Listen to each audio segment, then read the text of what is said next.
इस्तीफा दिया है जगदीप जी धनखड़ ने, उपराष्ट्रपति ने, क्या कहेंगे, क्या कारण मानते हैं उन्होंने जो स्वास्थ्य कारण बताया इसमें? देखिए, हमारे उपराष्ट्रपति माननीय धनखड़ साहब का इस्तीफा हमारे सबके लिए बहुत ही चौंकाने वाला भी है और विश्वास नहीं हो रहा है कि माननीय धनखड़ साहब स्वास्थ्य कारणों से इस्तीफा दे रहे हैं।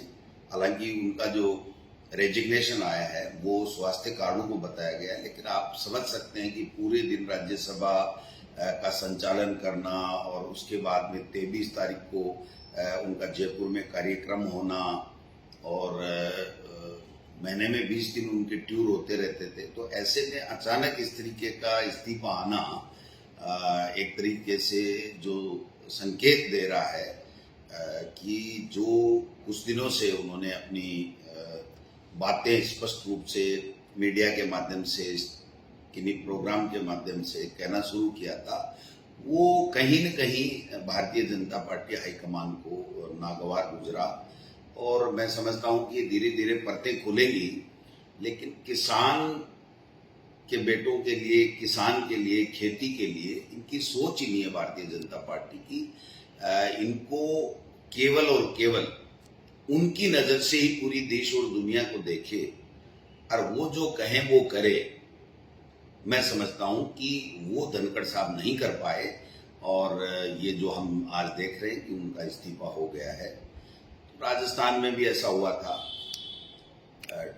काम कराया और फिर पद से हटाया, और अभी भी उपराष्ट्रपति जी भी जो इस्तीफा हुआ है, मैं समझता हूं कि ये काफी कुछ से कलैयां खोलेगा और नई बीजेपी बन रही है जिसमें हम दो, हमारे दो, इसके अलावा कोई नहीं। अपना विवेक अगर किसी ने इस्तेमाल कर लिया तो उसको अंजाम भुगतना पड़ेगा। ये जो नया ट्रेंड चला है ये डरावना है, ये लोकतंत्र के लिए, देश के लिए, संविधान के लिए, सबके लिए खतरा है। इसलिए जब परतें खुलेंगी तो मैं समझता हूं कि सारी चीजें स्पष्ट होंगी। लेकिन ये एम्स का बुलेटिन नहीं है, एम्स हॉस्पिटल का कोई बुलेटिन नहीं है कि धनखड़ साहब अब एक दिन भी कुर्सी पे नहीं बैठ पाएंगे, बोल नहीं पाएंगे। ये उनका जो दर्द है वो एक शालीनता के साथ में उन्होंने अपने रेजिग्नेशन में लिखा है, लेकिन ये हमें सोचने को मजबूर करेगा पूरे देश के लोगों को कि जब धनखड़ साहब ने ये बोला कि विपक्ष दुश्मन नहीं होता है और उसको सहजता से लेना चाहिए, उसका सम्मान करना चाहिए। अगर विपक्ष कुछ भी नहीं है, हम ही हैं, हम कहें तो सही, तो ये तो घमंड है। तो मैं समझता हूं ये जो लाइन थी वो उनकी आत्मा से निकली हुई थी और इस लाइन को कहीं न कहीं किसी न किसी को बेचैन कर दिया और वो बेचैनी इस्तीफे के रूप में, धनखड़ साहब के इस्तीफे के रूप में हमारे सामने आई है। देखते हैं इसमें क्या है क्या नहीं है, ये सब चीजें आ जाएंगी। लेकिन मैं ये कहना चाहता हूं, किसान और किसान के बेटे जो भारतीय जनता पार्टी में संघर्ष कर रहे हैं उनका वहां पर कोई स्थान नहीं है। केवल और केवल यूज एंड थ्रो जो काम है वो देश में चल रहा है भारतीय जनता पार्टी की तरफ से।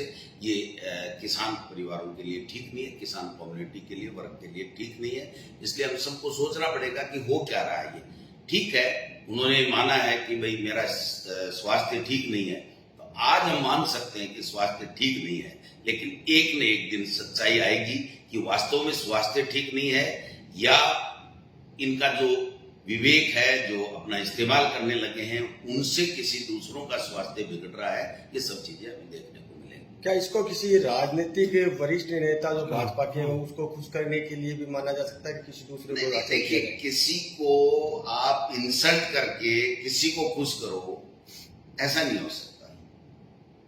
मेरा ऐसा मानना है कि देश में सत्ता में तीसरी बार बीजेपी है, तो उनको इस तरीके से किसी को खुश करने के लिए किसी को इंसल्ट करे, ये बात नहीं है। बात और कोई बड़ी है जो धीरे धीरे सामने आएगी तब पता चलेगा। लेकिन मैं ये कह सकता हूं, हम बराबर कहते रहे हैं कि जिस किसी ने भी भारतीय जनता पार्टी में अपने विवेक का इस्तेमाल किया, विपक्ष को सम्मान दिया, संविधान को सम्मान दिया, तो उसका हश्र यही हुआ है। मैं समझता हूं कि आगे नई बीजेपी पनप रही है जो देश के लिए डरावनी है।